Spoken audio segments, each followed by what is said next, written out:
In this episode of the SLO County Real Estate Podcast with Hal Sweasey, the team goes over market comparisons from 4 years ago and 11 years ago against today's market. And one constant theme is time in the market when it comes to helping homeowners build wealth. Having the confidence to get in early will pay dividends in the end. Now your host, James Bueno. Gentlemen, we are back. SLO County Real Estate with Hal Sweasey. Mr. Sweasey, you're here. How you doing? I'm doing great, James. And with us, as almost always, but pretty much always, Mr. Pete. How are you, sir? I'm doing great, James. Jay, can you let us know who you are and what you do? Sure. I'm the team leader, CEO of Keller Williams Realty Central Coast, basically covering northern Santa Barbara and all of San Luis Obispo County for Keller Williams Real Estate.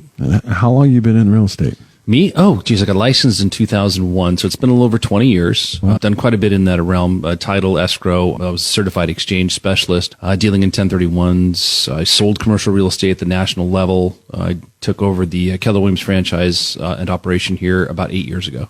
Yeah, so it's pretty safe to say you have some experience in real estate. Yeah, well, I enjoy. I have a passion for it. Oh, okay. An absolute passion, and getting involved with Keller Williams gave me the opportunity to have a bigger impact on a I'd say a larger group of real estate professionals, but in a smaller environment, my community. In the exchange world, I was working with people from Westlake Village to my territory was Westlake Village to Paso, all of Kern and Tulare County, and I really enjoyed it. But I was working with kind of a broader sword of humans, and specifically investors and investors only. And now I get to work with people that I consider part of my family. I get to see them every day and week and help them with their businesses and watch them grow and flourish. And helping other humans really charges my batteries. So I feel like I've landed in the right chair and really enjoy being there. Yeah, we really haven't talked about, what you guys do since the very beginning of our podcast. It was a long time ago. I don't remember. It's been years, right, since we first started? Dog years. Yeah. Dog years. Jay, how long have you known Hal, and when did you guys start working together? Oh, geez. I probably met Hal when I was with Fidelity back in 2001. Yep. Yeah, so since the onset of my career, I think before I was even licensed. And I don't think you had just gotten licensed not that long ago. When did you get licensed? No, 10 years before. 10 years, okay. But think of it, that was a crisis too, because remember, Y2K. Oh, yeah. The world but it didn't collapse. So here we are today. Yeah. But the internet said it was. Yeah, so, I don't remember. It should have. But, well, so first of all, how many agents are in our company? A little over 260. 260. Yeah. And, I switched and came over this year, which not an easy move. I loved the people I worked with before, but I'm just blown away by the amount of training that is offered in this company. And I've been to a lot on my own, but the company provides so much more. You guys have done such a good job of providing a great culture and environment for people, and not everybody gets to work at this company. I couldn't have kind of hitched my wagon to a better group of guys between, you and CB and Troy. Yeah. You three guys that run this area and everything, you do a phenomenal job. So thanks. Hats off. Well, I just wanted to remind everybody of who you are real quick, Jay. So what are we talking about today? We're talking about specific numbers in each community, right? So yeah, a little community specific, but I want to make it context specific because, it's always interesting how we compare things. There was I don't know if it was a study or a story or something like that talked about, they gave a couple of chimps one banana, and then they gave them each 2 bananas, and they were super happy with one banana. Then they each had 2 bananas, and then they went and took away one of the bananas, and then they were pissed off. So it's like we get used to something, and it takes away, it's like, what? So what we did is we've been doing these market statistics for, 12, 15, 20 years. So I just went back to another good market. I went back 4 years, right, and we were talking about it. So November 2018 versus November 2022. And these are facts. These are actual numbers. These are not guesses. We just do them every month. Yeah. Right. So these are actual numbers. So like each little town, like we got Morro Bay, Los Osos, San Luis, Paso, we've got all these little towns. So I'm just going to read a few of these off for context. We can kind of talk about them. It's kind of fun. So here we are, and the end of October 2022, and at the end of the month in Morro Bay, 21 active listings. Okay. Now you guys have heard some of these numbers, but if we were to guess in 2018, which was that just a normal, great, everything was market? On the going upswing. Everybody was selling homes. It was great. It was a good market. It has to be at least double now. Yeah, right. So 21 now, 51 in 2018. 51. So I don't know, what is that, 2.5 times? More homes Yeah, in 2018. pretty close, yeah. Yeah. Okay. Crashing market. I don't know. So days on the market now for the homes that haven't sold, 58 days, then 101 days. Almost twice as many days on the market. 2018 versus right now when the market's falling to pieces. So right now there's less properties selling in less than half the time. Well, geez, a fraction of the time, right? And the market's Well, okay. So Probably no. now selling, right, that's what's for sale. So closed sales, and now I need my I gotta get some glasses. So we closed 8 this past October, and in 2018 we closed 9. Okay. This is just Morro Bay. This is just Morro Bay. But here's the fun part for the people that own property. So average price of those homes, those 8 homes that sold this last month in October, $1,098,000 versus $893,000. Okay. Wow. So a couple $100,000 more. Mm-hmm. Yeah. So we'll slip over to Los Osos. Okay. End of month here, Los Osos, active pending condos and houses, 15. Go back to 2018, 33. In a better market. But it's, well, I don't know. Is it better? I don't know. Right. And then 8 closings at $990,000 versus 12 closings at $610,000. Days on the market for the sales in Los Osos, 17, but we go back to 28, 39 days. I mean, if we went back to 2018, a good market, people would be upset, Yeah. where's my banana? Yeah. right? Give me that back. Right? The average selling price in Los Osos is almost $1 million. In October, 990. Yep. Wow. Average days on the market, 73. crazy. So we'll go over to San Luis. Okay. So end of this month, we had 58 active listings, average price 1.6, days on the market 64. In 2018, 4 years ago, good market, 85. So more than 58. 1.17 was the average price, days on the market 96. Okay. So we're at 64. Those aren't selling. Then I look at sold properties. 2022, we had 29. Which compares to 27 in 2018. We had the average price this year of $814, which isn't as high as I would have suspected. A lot of lower end homes selling, which is different than what I would have guessed, versus $705. So it's gone up somewhat. Let's jump over to take a look at Pismo Beach. Okay, 21 active listings, days on the market 50. 2018, you had 52. So that's more than 21, right? Yeah, more than double. Yeah. Days on the market, 50. In Pismo in 2018, 153. 3 times as long on the market. Wow. I mean, people would be jumping off bridges if they heard this. And what was the average Price? price? Average price 1.6 in 2018 versus 1.6 now. Okay. So there's some new construction. Interesting. Yeah. By McClintock's on the east side Oh, there. yeah. So let's look at closed sales. So 2018 was better. We had 12 closed at an average price of $770,000. I don't think there's a house in Pismo. For sale. No. So 12 closed. That's 2018. 770. Here we had 9 closed, so less. Average price 1.5 million. Okay, here's the fun part.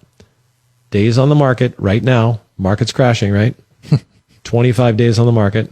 Back in 2018, have those sales average days on the market 91. Wow. That's just normal. That is a normal market, okay, right? Yeah. Okay. I'm going to keep saying it for podcasts. I don't know how long it's going to last, but we're just entering maybe what might be a normal market, but we're not even close to normal. Well, Yeah, well, not with those numbers. Right? Right. 20 less than 30 days on the market. Yeah. Come on. with the monkey banana analogy. Yeah. And a couple episodes ago, Jay bringing up the headlines of the doom and gloom. What were those headlines reading in 2018?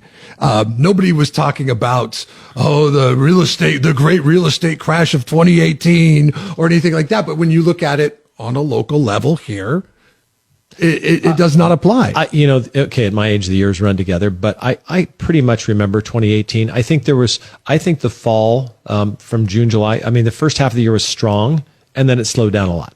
So that market shifted in 6, so that just happened here too, right?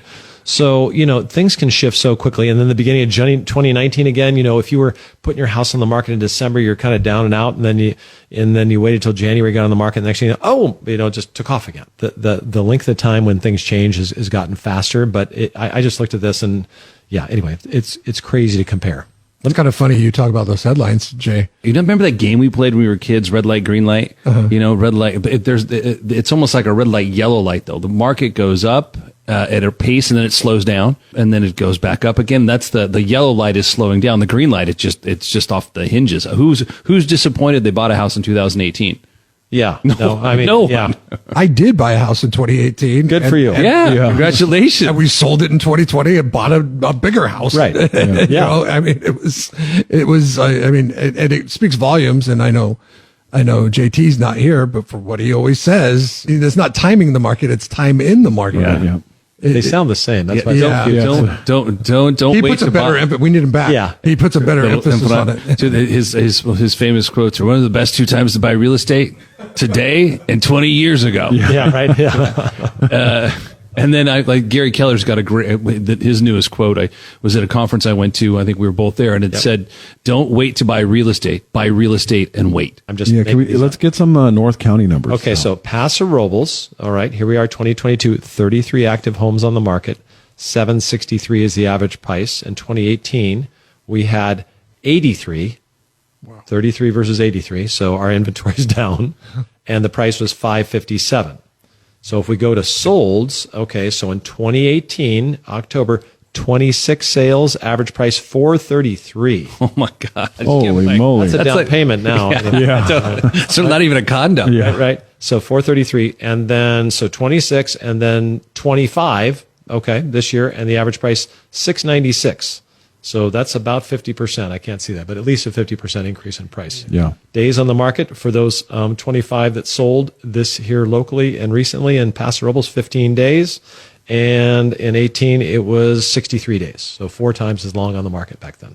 Wow. Well, there's a huge demand. There's still properties that are just flying off the shelf. Yeah, we have a good demand and fundamental economics. We have a light supply. Yeah. Right. I mean, you know what it would take to get us back up to that many total listings? You know, so they were at the end of the month, 745. We're at 339. Wow. Okay, for the county.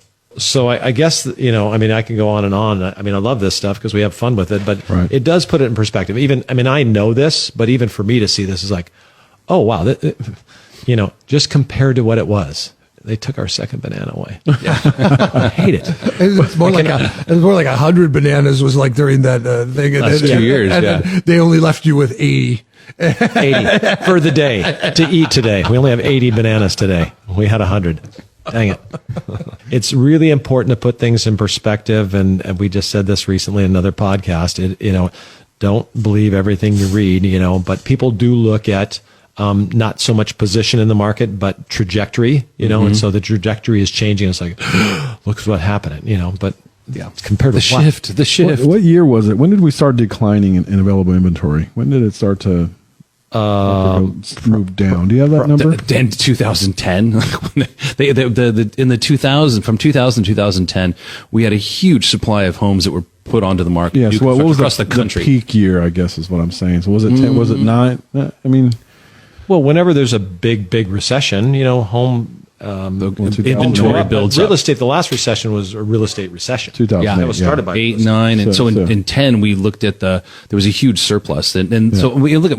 I think what I was referring to was new construction, like the 2010s, 2000 to 2010. We built 26 million homes across the country, or something ridiculous, and then from 2010 to 2020 we built 5 million. Like we just stopped building, right? Because there wasn't any demand. Okay, so here you go. I look back because we've been doing this for a while. So in the November of 2011, so that's 13 years ago. Okay. Total inventory 1,039. And that's in San Luis Obispo County. Yeah, that's the area everything we measure. You know. Okay. Yeah. And what types of property is? That's condos and everything? houses. Yeah, Okay. 1,039, and now we're at what's the number? 339. A third of that. Yeah. Anyway, but you don't even want me to. Well, I'm going to tell you the prices now. Oh, okay, you ready? So, of the closed sales in Morro Bay, average price 2011 $338,000. 338. What? Okay. There's JT's quote. San Luis Obispo. Get the average price. There's 20 sales. $363,000. You can't buy a 1-bedroom condo in San Luis Obispo. Yeah. I just priced one the other day. Yeah. 1 bedroom, $450. That's $363. That was the average. Wow. Average. Okay.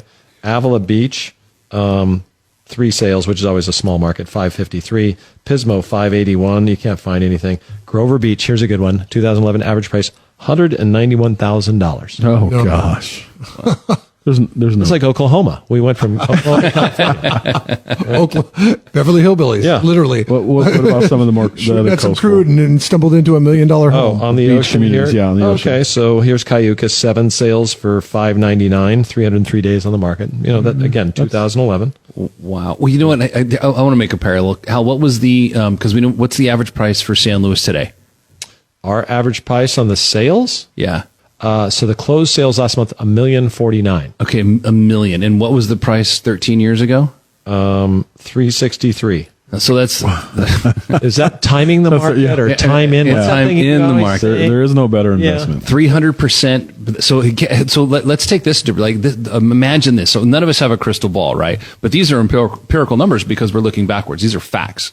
So here's the crystal ball. In 13 years, the values in San Luis went up. The value of a median home price went up 300%. Yeah. So if today you're looking at a home for $1 million, in 13 years, it could potentially be $3 million. It's unfathomable, but it happens, right? Yeah. So I mean, what I think is in 13 years we're going to be talking to our friends and family about buying a house. God, you got a house on Highland Drive for $3 million. Nothing sold on that street for under $4 million in the last 3 years. Yeah, right. And it's a 2-bedroom, 1-bath house. You're so lucky. How'd you get that for $3 million? you know, I hate to say this because I hate to prop up JT's ego more than it is. Oh but, no, JT. you know, he is much. I'm very conservative and cautious. You know, I didn't have much growing up. Always afraid about losing stuff, so I would always play it really, really safe. And he said, no, I always tried to buy as much house as I could. And you know, good for him. Wasn't my thing or whatever. But I can tell you this: it doesn't matter whether you're paying $300,000 11 years ago or $980 today. When you buy a house, it's a stretch. Yeah. I mean, Jeff, you think about moving from one to the other. yeah. It was a stretch, Yeah. right? And people don't get it. And for me, just JT has more confidence financially than I did, and I didn't stretch. He stretched, but it almost always works out. I mean, it's very rarely that these things don't work out. Plus, unless you got cash, the bank's going to make sure you can handle it. Yeah. Right. So they're not going to give you the money anyway. So they probably have more confidence in you than you do. And you too. Yeah. They didn't. You know, it was also That's a great a perspective. stretch is renting for as long as I did. And the thing is, I'm relatively new. Our first home was bought in 2018. So I'm a relatively new, even though I've lived in 2 different places, I'm a relatively new homeowner. But you built up that comfortable level, like that comfort level, I don't know, a year and a half, 2 years into it. And you're like, okay, now things are settled down. The price, you know what you're paying every single month. Right. That's not going to go up. You don't have to worry about if it does go up, moving to another place or whatever the case may be. I thought it was going to be so stressful. It was like, oh my gosh, a house, so many things could go wrong. Yeah. Let the landlord take care of it. Right. But no, it's the financial security and knowing that, I think somebody once told me, there's another agent once told me, it's like living in a savings account. And that's what it is. It is. I mean, look at those numbers that you just threw out. Yeah. Nothing gives you that kind of return. If you stock money away and even if you hit some of the best stocks in the world, you're not going to have that kind of return over a 10-year period. And just real quick, and Jay, I'm gonna come to you for this, and we've said it 100 times. And how you said it's a stretch. What's the difference from 2008, that kind of stretch? What happened in 2008, Jay? In 2008, well, we had, I would say, the complete bottoming out of a real estate market. A lot of it was due to the fact that anybody that had a pulse could get a loan, and that was that was the big issue. Yeah. Right? So right now, I mean, Jeff, he could have borrowed whatever they would have. He would have signature loans were right. So they took the guardrails off. It was like, and we as people weren't responsible enough to go, well, I can't, Well, and so it was a bad situation. And it was policy. It wasn't the lenders, it wasn't the appraisers, it wasn't the real estate professionals. It was the policies in place. They removed all restrictions for anybody to be able to qualify for a loan. You didn't have to qualify.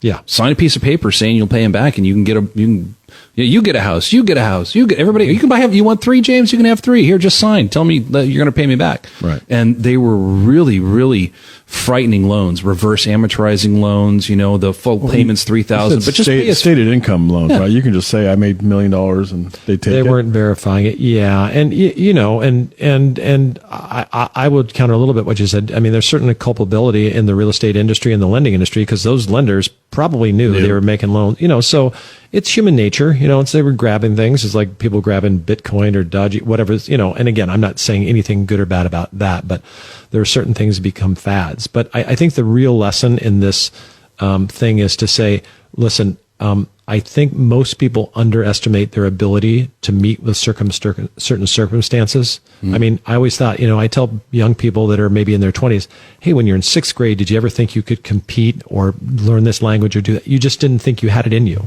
And it happens financially. And people just don't think they have it's really a confidence that I can, do this. Like my wife and I, we have this extra property. I would prefer not to own it. She wants to own it. She's like, hold on. And I go, I got to have the confidence to go, that'll be fine if we have that. That is a normal thing to have that fear. And it really is confidence. And I'm going to say it out loud for sure. JT, much better off in terms of just having the confidence that, oh, no, we can handle it. We're going to make this thing happen. And you adjust, like Jeff, just like you said it. And to me, that's really just a state of mind. Yeah, and you don't know until you get into it, and and then you start doing it, and you're like, oh, okay. I wish I would have done this in 2010. Well, yeah, I mean, look at you look at people that are homeowners, you look at people at certain things, go, well, if they can do it, I can do it, sure. Right? And nobody here's a rocket scientist, right? So it's just a matter of making the commitment and doing it, and then you go, oh, well, I didn't anticipate this. This was a little bit harder. This is a little bit easier, and now I'm accustomed to it. And then if you're smart, you just, okay, what's the next step? Hey, there's certain things that we think we can handle physically, mentally, emotionally, and financially. And once you get to a certain level, that's like, okay, do I stop here at 6th grade? Or do I move to high school? Or do I stop my education when I'm in college? So at the end of the day, this is kind of financial education we're trying to help people with. Sure. We all have, I think, a thermostat of tolerance for a risk and aversion of risk, right? And so we're in control of that thermostat. Some people have a higher degree, they can raise the temperature. JT's being a guy, and you look at his life. Where's the guy right now? Yeah, Tahiti. Yeah, right. So he's clearly done something right. And I'm a sweater. As soon as it gets a little bit warm, I start sweating, and I don't like to sweat. So I'm going to the snow.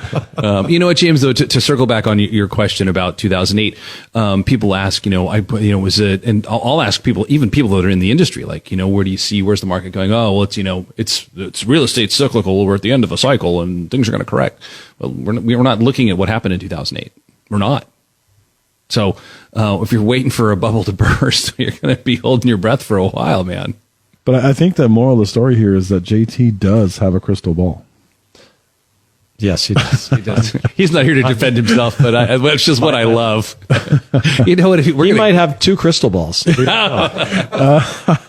The Styx. I know that's what you're referring to. You're quoting the Styx song, the famous Crystal Ball. Oh, yeah. That's what. Yeah, the famous Styx song. All right. We're going to cut that out. Okay. I hope it stays in, actually. All right. Gentlemen, do we have anything else on this communities discussion? Nope. No, done. Just to add to that, you have to have confidence to have a crystal ball, and to have 2 crystal balls, you got to have. Yeah, that's why he's got so much confidence. Lots of confidence. That's right. Lots of confidence. Yeah. We are talking about JT's crystal ball. Okay. Here we go. JT, we love you, man. You got to get back here. Keep these guys under control. Yep. Let everybody know how they can get a hold of you if they want some specific numbers on their community, on what houses are selling within blocks, right, of their house. You can help them with that. Yeah, 805-781-3750. We're always here to answer your questions. And that's a text or phone. Yep. And then Hal at teamsweasey.com. There's halsweasey.com. You can find all of us on there except for Jay Pete, but you can find him on Keller Williams Central Coast. You can give Jay, would people want to contact you? How do they get a hold of you? Happy to call, and I'm happy to help in any way. Jay Pete at kw.com. You can call me at 805-234-4008. Yeah, we're all available here to help. And if for some odd reason you want to contact me, geez, you can call the office as well. I'm not sure what I can do for you, but maybe give you some podcast topic ideas. I'm not sure what I can do for you. Oh, you're the photography expert, marketing expert. Don't be shy. Oh, yeah, that's okay. This might be a short subject still, but any drone flying lessons? Oh, if people need. I was blushing and you ruined it. Yeah, so I crashed a drone. It happens. Yeah. It happens. All right. Well, thank you, everybody. Gentlemen, thank you so much. Another successful podcast, and we'll talk to everybody next week. Thanks, guys. Thank you for listening to the Hal Sweasey podcast. Be sure to subscribe and rate this podcast. It comes out every Monday, so check for it in your feed for the latest information on the San Luis Obispo County market. The SLO County Real Estate with Hal Sweasey podcast is available wherever you get your podcast and on halsweasey.com, where you can find current listings and other real estate tips. HalSweasey.com, that's HalSweasey.com. I am James Bueno, Director of Marketing for the Hal Sweasey Group. If you're looking for anything real estate, give us a call, 805-781-3750. Hal Sweasey is a licensed California real estate broker. DRE number 01111-911. SLO County Real Estate with Hal Sweasey podcast is a production of AGM Podcasts. Subscribe wherever you get your podcasts.